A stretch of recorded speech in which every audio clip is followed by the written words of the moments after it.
action. Hello everybody. Hello. Nice to see you again. I suppose we'll let's start off by introducing ourselves again. Hello, my name is Rachel Lawson. Hello, my name's Alistair Sharples. And my name's Carl Cameron, and we're three Aspies, three people on the autistic spectrum from the wonderful city of Hull. So what we wanted to talk about today was about kind of like almost like starting at the beginning, sort of some of our stories, really, I suppose. I wanted to talk about school and what school was like for us and some of the challenges that we faced. So are you happy to go again first, Rachel? Yeah, that's right. Yeah. So my education story is quite a long, drawn-out mess. But basically, from day one, I didn't have a good time at primary school, especially because none of the teachers were in any way willing to make any concessions for me at all. And they were basically treating me like a bad neurotypical instead of treating me as a neurodivergent person. And they, anytime that I did anything, they said that I was being bad, I was being naughty, I was ignoring them, I was doing everything wrong. And even when I tried to explain, with my very limited child vocabulary, that I'd misunderstood or that I hadn't received correct instructions or anything like that, nothing was done. And the other students bullied me a lot because, again, I did not act the way that any of the rest of them did. And so they saw me as a very easy target. And I would react when they would bully me. I would react, and as a child with a limited vocabulary and with limited skills of managing all my difficulties, I would react by lashing out and by trying to just hit and make those other students back off and leave me alone. And that obviously just encouraged them because I thought, hey, we can get a rise out of this girl. And as well, because I would then hit them, I would be the one who was punished. And again, the other students found that, a massive game of see who can provoke the biggest reaction from Rachel and see who can get her in the most trouble. And then the teachers would say to me, well, if you'd come to us when they were bullying you, we would have done something. But now we can't do anything because you reacted. And so now we can't punish them, which I thought was a massive, again, even as a child, I thought that doesn't seem right. Maybe I didn't react in the best way, but you're saying that because I've reacted, you can't do anything. Surely punish both of us. If I've done something punishable, then they have also done something punishable by provoking that reaction. And I think the main issue was that I didn't have any kind of formal diagnosis until year 5, year 6.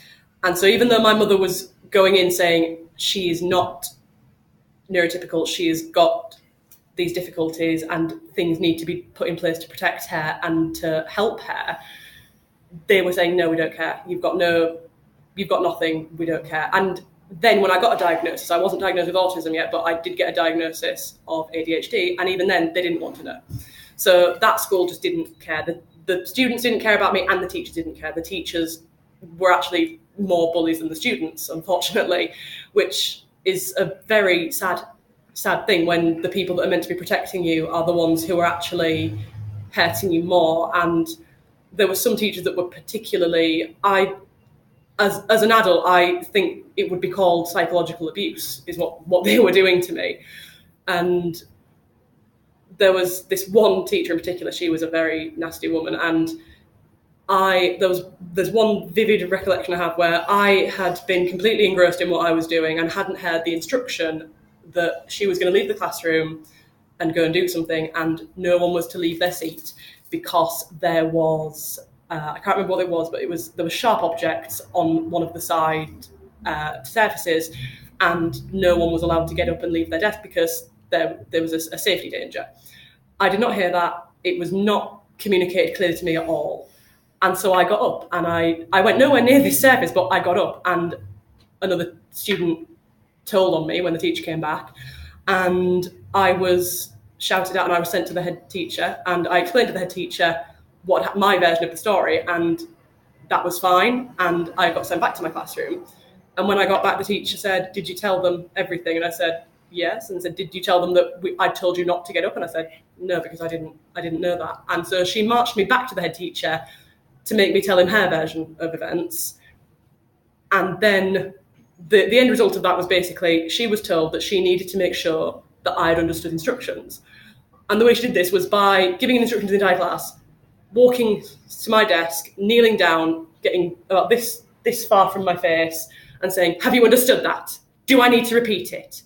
Good, you've got it. Now I don't want you to disobey that." And it was absolutely horrible. I'm sure that everyone can sort of feel, and one of the things I think autistic people particularly feel really strongly is we've got a real strong sense of natural justice. Yeah. And I think one of the things that, from Rachel's story, which is far from unique, Uta Frith once said that bullying amongst autistic people is so common that it's almost diagnostic in itself. Yeah. It's so prevalent. But I mean, just the whole sense of misunderstanding, the lack of interest is just... Yeah.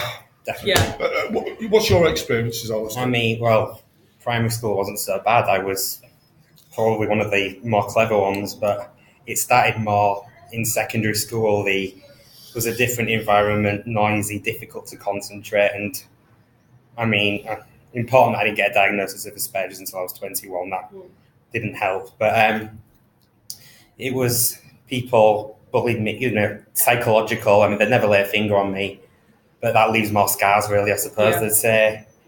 They'd make jokes that I don't have any friends, and not that I particularly wanted any. And the teacher would tell me, like, calm down. That's the miracle with the magic words.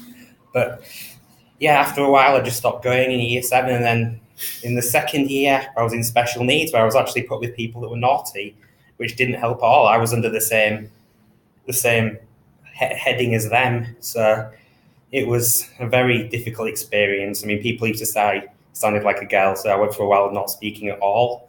And probably because of my autism, I used to hate shaving, so I had a beard about this consistency on my face, and that caused the bullying. It was just, I'm different in so many ways, and that's the root of bullying, isn't it? Yeah, very similar experience, sadly. Like I said, it's almost diagnostic bullying. I left school in 1979 believing I was stupid. The bullying started, I did no qualifications whatsoever, incidentally, because I didn't go to school for the last 2 years. It was a violent, bewildering place, school was. For the last, maybe started in the third year of secondary school, getting my mark and jumping the fence. By the time I got to the last 2 years of school, every single morning I would go get my mark, jump the fence, go and sit in my bedroom, come back at break, get my mark, jump the fence and go home, and that was it. So it's no surprise that I came out of school with no qualifications whatsoever, believing I was stupid and I with no possible chance of any academic achievement. The bullying started for me, I would say, at around 7 years of age. For me, it was violent. It was frequently violent. Whatever social skills you need for that kind of schoolyard banter, I didn't have it at all. And because I find banter really difficult anyway, and I find it really difficult to tell whether somebody's joking or not. Sometimes I would overreact, sometimes I would underreact. I just whatever skills I needed. And like you were saying before, they just enjoy poking a stick, don't they? See what reaction you can get out of it, you become an easy target. Yeah. And I'm afraid a lot of children, it becomes like almost maybe it's a neurotypical thing, I don't know, but like almost like a pack mentality. Yeah. Yeah, it's when people say, well, just ignore them, take no notice. It's like, well, what would you say if I said that to you? Be honest. Yeah. That's just an easy way out for you. And then also it doesn't help as well that then my greatest memory of school, to be honest with you, was not so much that. It was the terror of being at home every single night, waiting for what was going to happen to me the next day. Yeah. Oh yeah. I had sleep and diet and everything. Every day, my mum would come and wake me up for school, and I would be kicking, I would be screaming, I would be begging her, "Don't make me go," and she had to, she legally required. Absolutely, yeah. She said, like, I can't, you have to go. And she told me years later that she did at one point consider pulling me out and homeschooling me because it was just that bad.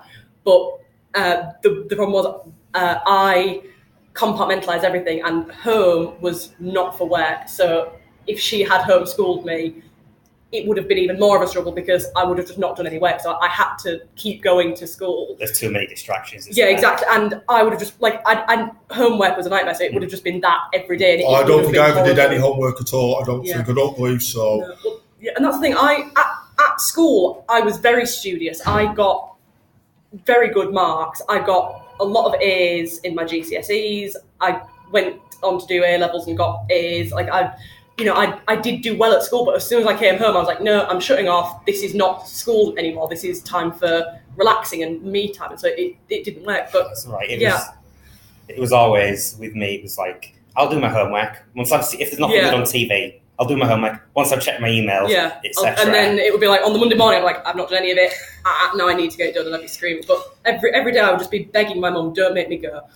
And I would have to go, and it was horrible. And I used to think I was a pessimistic person because my understanding was if you always think bad things are going to happen, you're pessimistic. And I later came to realise it wasn't that I thought bad things were going to happen, it's that I knew they were going to happen. Working on previous experience. Yeah, like I wasn't pessimistic, I was a realist because I knew that when I went to school, everything was going to go wrong, bad things were going to happen. Why would today be different? Exactly. It was just that my life was miserable. It wasn't that I thought everything was horrible. Yeah. I mean, I'm not saying this to say how ace I am, right? But I've got a postgraduate qualification in autism and Asperger's. I'm a second year master's student. I've got a formal teaching qualification. I taught at an FA college. Because it turns out that you support people, and Rachel alluded to this about having the right environment and about people who understand your learning style, who create an environment that is conducive to learning and supporting of autistic people. Do you know, it's remarkable what we can actually achieve.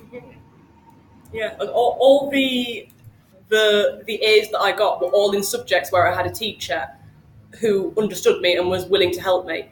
And it was amazing. Well, that's the thing, my main issues were in primary school, and when I got to secondary school, the bullying still happened, but the teachers were so much more receptive to my needs and to helping me. And like on the first day, some incident happened and my mum got a call and said, oh, there's been a bit of an issue, Rachel's had an altercation with us, and my mum was like, okay, she was prepared for the usual spiel of your daughter's naughty, we need to keep an eye on it. And they said, we just wanted to let you know, we've punished the boy who started this, and we just want to let you know so that, if Rachel needs anything. And I was just like, what? And my mum was like, what? Like, you actually... seems too good to be true. Yeah, you actually care about me and protecting me, and you know that I was provoked and that I wasn't just a bad child going out looking for a fight. I was trying to do my work. I was trying to be good. And then, Poking the Bear came along and the people came trying to get a reaction. And they got it. What impact do you think then that your school days have on your self-esteem and the next step to life, which Massive. is obviously leaving school? Yeah, absolutely massive. Definitely. I think that I've still got so many issues with my self-esteem and my self-confidence, and I'm constantly thinking that I'm wrong, and that if I'm wrong, people are angry at me, they're going to hate. Like, I gave the wrong change at a shop once. I went in, I gave them, I thought it was a 20p, it was a 50p, something or something like that, and they said, no, this is the wrong change. And in my head I was thinking, this woman at the checkout, she hates me. I'm holding up the entire line, everyone hates me, they all want me to die, I'm useless. Yeah. And obviously I just went, I'm so sorry, took the 20p back, gave her a 50p, it was all fine. But I left thinking, everyone hates me. I will do exactly the same. Yeah. I automatically assume that I am in the wrong. Yes. Automatically. Yeah. And unless I can't tell whether somebody likes me or not in any case, I just can't tell.